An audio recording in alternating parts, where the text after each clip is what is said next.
Hey, and welcome back to the Optimized E-commerce podcast. I'm Tanner Larson, your host, also CEO of Build, Grow, Scale, the sponsor of this podcast. And then I'm joined today with one of our revenue optimization experts, Alex Nikolaski. Alex has been with us forever. I mean, literally since the foundations of our revenue optimization program. He was one of the first ones that came in to work with us. He also used to own his own store and was part of our Academy coaching program for a long time, and then decided he wanted to come work with us instead. So, Alex, today, what are we going to talk about today?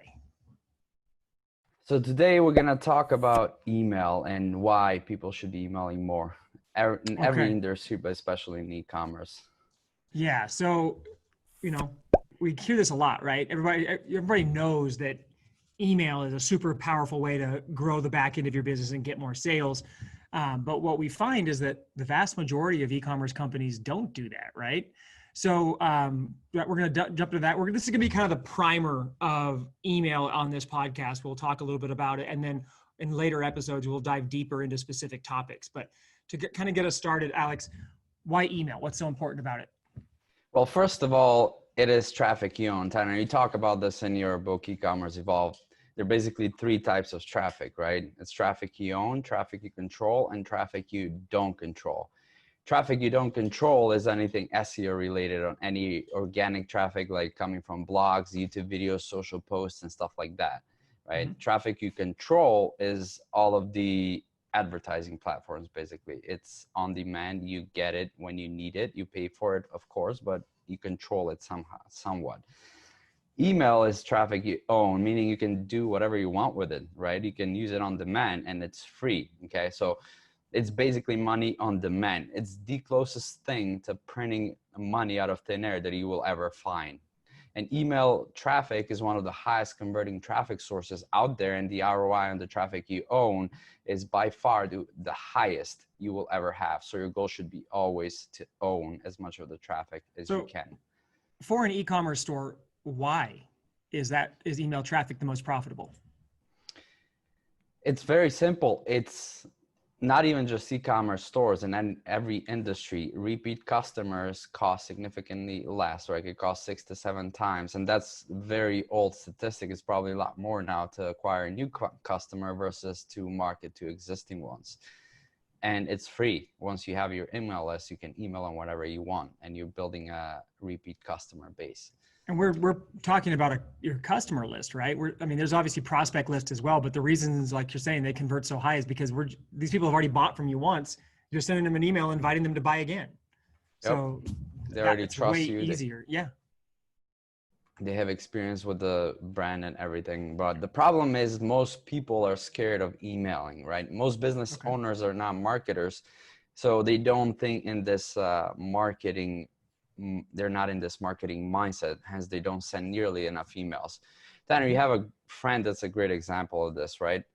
Yeah, and we talk about this a little bit in the book too. But so we have a friend of ours in the business who's a kind of a celebrity, I would say, in the business space, celebrity businessman. And a few years ago, he was talking to us about, hey, I'm going through some financial issues, blah, blah, blah, blah, and he wanted our help. So we took a look at what he was doing to figure out a way to quickly generate some cash for him. And he had, at the time, it's much bigger now, but at the time he had a 400,000 person email list.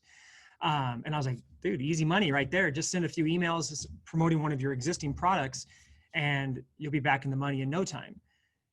Didn't want to do it. Was absolutely against doing that. In his mind, he was okay with marketing his products on Facebook or Google and doing blog posts that then point to a product. But the email list, he was capturing and building this email list of customers and everything else. He never sent them material. The only emails they ever got were their welcome or purchase emails or receipts. He never sent them emails. And he had this mental block against doing that from a marketing perspective because he didn't want them to unsubscribe, or he didn't want them to be unhappy, or he didn't want whatever mythical thing in his mind was going on. He wouldn't do it. And he refused that idea to help him make some money. And, he went on and did whatever he did. But that's a very, very powerful thing. A 400,000 person email list can generate some serious cash on an ongoing basis for life. So, yeah, he's probably missed out on millions, right? Oh yeah, for sure. Millions. Yeah, exactly. So listen, like your customers are not going to stop buying, right? So if you are not asking for their money, I guarantee you somebody else is, and they're at 100% giving their money to them, to your competitors. So why not send emails yourself and get that money yourself, right? 100%. So that makes a lot of sense. Let's go a little bit further because we've got a lot of very analytical. I mean, you right there, you're probably the most analytical person I know, but I'm sure we have a lot of analytical listeners as well. Is there any data or science backing up the importance of this and why they should be doing this, so they can not just take our 100%. word for it? 100%. I love science, and you know me, I live for this stuff. So here's a little bit of science, okay? As human beings, we have these patterns in our minds called cognitive biases, right? A cognitive bias is basically our tendency to make irrational judgments about reality based on our perception of it, not based on the objective truth, right? So we create our own subjective reality based on our own perception instead of the facts, and that dictates our opinions and behavior, right? There are well over 100 documented biases that we fall prey to as humans, but when it comes to emailing frequently, there are two biases that come into play.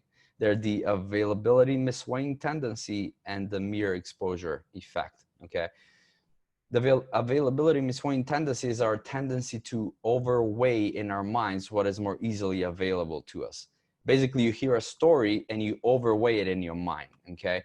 For example, let's say you have a plane trip tomorrow and you just watch the news talking about a plane crash that just happened in Indonesia that afternoon, right? Now, for a little while, you literally don't want to fly a plane, okay? Is that rational? No, that's just you falling prey to the availability misweighing bias. You hear the story and now you overweigh it in your mind because it is so fresh and available in your mind, right? It completely influences your opinion and your response. If that same accident happened a year ago and you have your trip tomorrow, it will have no weight on you because it's not readily available and fresh in your mind. So you've probably even forgotten about it, right? So simply put, we mentally overweigh more what's fresh and easily available in our minds, okay? Now you might think, what does this have to do with emailing, right? Well, if you've been emailing frequently, because of this bias, your prospects will put more weight and importance to your emails and your company in their minds. It's totally subconscious thing, and they can't control it unless they've been trained into this. And people don't get trained into this stuff unless there are some high-level negotiators, something like that. But anyway, this is using the availability misweighing bias to your advantage. Now, the mere exposure effect is the other piece of that coin, okay? The mere exposure effect states that we have a tendency to develop a preference for things or people that are familiar to us, right? More familiar than others. This is also called the familiarity effect. In layman's terms, our attitudes literally change to more positive one the more frequently we're exposed to a certain stimulus. And this goes for your emails as well as for your ads. So the more you email your prospects, the more they see your emails and ads, the more they develop a preference for your brand because you're more familiar to them, okay? So the mere exposure effect in conjunction with the availability misweighing tendency causes your prospect to start developing a preference for your brand and start overweighing it and putting more importance to it in their minds, which is the perfect storm for you making more money the more you send emails, okay? I basically put my case to rest with this one. Like, if you're not emailing often, and by often I mean every day or every other day, you're throwing money away. Yep. And the other thing is people, from a simple perspective, the biases are great because that's basically legitimate science of what is going on in your person's head as to why it's a good idea for you as a company to email, which most company owners are like, ooh, my customers won't like it if I email them. What Alex just said squashes that myth, right? The other thing is that you're afraid they're going to unsubscribe or something like that, which is exactly what they should do. If they're not going to purchase and they don't want your emails, then let them unsubscribe. It makes your list size smaller. It lowers your cost of your subscriber cost and your maintenance for your Klaviyo account or whatever you're using for email. And the additional thing is that's one less person that shouldn't be on there. Your deliverability goes up, your open rates go up, everything goes up. So let those people unsubscribe. Unsubscribes are good and they're unavoidable. the crazy thing is if you look at your receipt emails and your welcome emails, even those emails get unsubscribed. So it's not worth stressing over. All right. So Totally. we know that we should send email. We've explained why the myth of your customer doesn't want the email is not true, right? So we've got past that. So now we know we need to send them. What emails should we send? What types of emails? That's a good question. So when it comes to the actual emails, you want to have automated flows and scheduled campaigns. On all of our stores, we put a couple of must-have automated flows, like drip campaign. We have abandoned cart. We have first-time buyer sequence with post-purchase survey. We have repeat buyer. We have a VIP. We have a buy or die campaign, and we have a win back for the lapsed customers that are already dying off. And those are all automated campaigns, correct? Yes, these are all Meaning automated what? flows. Set and forget, basically. Every single customer goes through them, and prospect, basically, depending on the campaign. And the rest is content and promo emails scheduled for at least 30 days. Once you have a 30-day sequence put in place, you got to work on increasing it to 6 to 12 month long sequence, because somebody might buy on day, I don't know, 297. You never know, right? So if you can't write emails yourself, you got to outsource this. And if you need to hire somebody, then you got to hire somebody that they know what they're doing, and they understand e-commerce and conversion and the AIDA framework, which is attention, interest, desire, and action. Okay. Mm-hmm. You should also try to find somebody who can write in the voice that you're looking for. Okay, and stick with that person throughout the whole section, because if you hire a bunch of writers, they have different voices, it's gonna cause inconsistencies and it will be a disconnect. It's like the same as having multiple developers working on your store. Everybody have a different style of code, and it's a mess at the end. Correct. Right? And also you gotta mix the timing and the day of the emails in order to cause a pattern interrupt, because you don't want to train your prospects to glaze over in emails and ignore them, which will happen if they learn your pattern of sending emails. So you don't want that. So mix it up.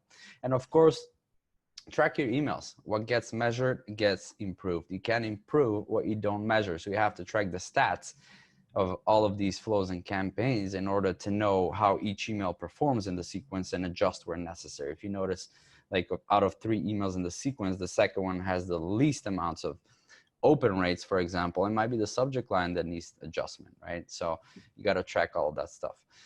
And a quick note for the Sanders code here, Tanner. It's a topic that deserves its own video, but for now, just know that it's very important for the deliverability of your emails and to ensure your emails end up in your customers' inboxes instead of their spam folders. So do a little bit of research. There's a ton of free info on the internet for this. It all has to do with people engaging with your emails when you send them, and there are certain practices that you can do, but that's too long of a topic for this video. So sender score is what we're talking about, and that will be something we can do as a whole separate topic on. And you know, Alex, everybody talks about the automated flows and things like that. There's a lot of information out there. People are probably fairly familiar with that, and because they're all monetization type emails. But you actually specifically mentioned content emails, and why are those important? Why content? Yeah, so we need to mix up promos and content besides these automated flows, because first of all, sending promotions all the time just doesn't work. They lose their value in their customers' eyes, and they get desensitized to them if you're constantly bombarding them with promos, right? It's all about, think of it as a supply and demand, right? The more there is of something, the less valuable it is in people's minds. The less there is of something, the more scarce something is, the more valuable it is in people's minds. I mean, we just saw the recent example with the toilet papers, right? It's kind of a weird example, but it was true. Yeah, demonstration of supply and demand. So yes, I did say that the availability miswind tendency and the mere exposure effect will cause people to overweigh your brand in their minds and develop a preference for it. However, I didn't say anything about the content of the stimulus. I only talked about the context in which the stimulus occurred. And those are two very different things, right? The content is just as important. And that's why you need to mix the content of the emails between promotions and actual valuable content that gives value to people. So I would say no more than 3 days of promo emails per week, and the rest should be content, in my opinion. Second, the reason why you should email content is because content, and this is probably more important, positions you as the expert in your industry and puts you in the role of their trusted advisor, okay? When people perceive you as their trusted advisor, they will want to know what you're using to solve the problems that you're addressing and talking about. The sale will happen naturally, right? There's this guy on YouTube that I follow, and you're friends with him, Tanner, and I consume all of his content. He's a big keto and intermittent fasting guy. I perceive him as my trusted advisor because he's built this trust over time with a bunch of content and videos, right? Now, when he plugs a product in the video, I'm like, yes, thank you for telling me what you're using, because that's exactly what I was thinking about. There's no selling at all. It is something that I already wanted and I was thinking about. I hope this is making sense, because this is huge. Well, and you became a true convert / follower / golden customer of his, not because of buying his products at first, but you got a taste of him, and then you consume more of his content, which turned you into the kind of buyer he wants to buy his products, right? Yeah. Exactly. This is the new world of marketing, content marketing. All right. If you want your sales to happen naturally, then make a content big, if not the biggest part of your promotion strategy. Absolutely. And you can use the same content that goes to your blog in your emails. They can go out via email first and then the blog later. You can definitely, you don't have to become this content mega store type thing. So you can definitely be strategic and, not have to become a content king to be able to do this. So I touched on it a little bit. The last piece though, right? That's where we're going? Or do you have one more piece you want to talk about? Yeah, the third and last piece here is with content is you basically train your prospects to click on links in their emails, since ideally this content should be on a store's blog. And when it comes to time for them to click a promo link, they will be much more likely to do so. So that's the third. That's a huge piece. If you only send links in promo emails where you're trying to sell something, but all your other emails, the ones that you send the most of, don't have links, it's almost like a slap in the face. Yeah, to the customer too, because they know that, oh, he's trying to sell something. Whereas if there's links in everything, they just get trained to click to see what it is. And it's a much more happy, for lack of a better term, relationship with the customer in your email. So definitely get them to click as much as possible when there's no sale involved.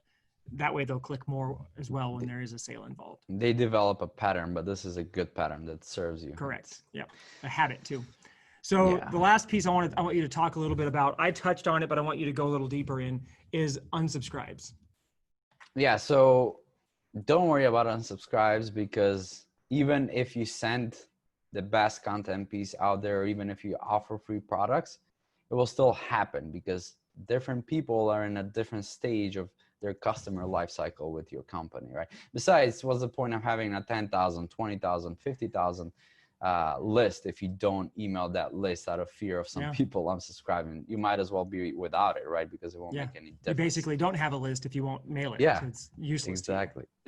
And if you're worried about people hating your content, don't. Why? Because also you can't avoid it. It's going to happen no matter what. I don't care how perfect your content piece was or how perfect your video was. Somebody will hate on it, because that's just what haters do, right? Haters going to hate.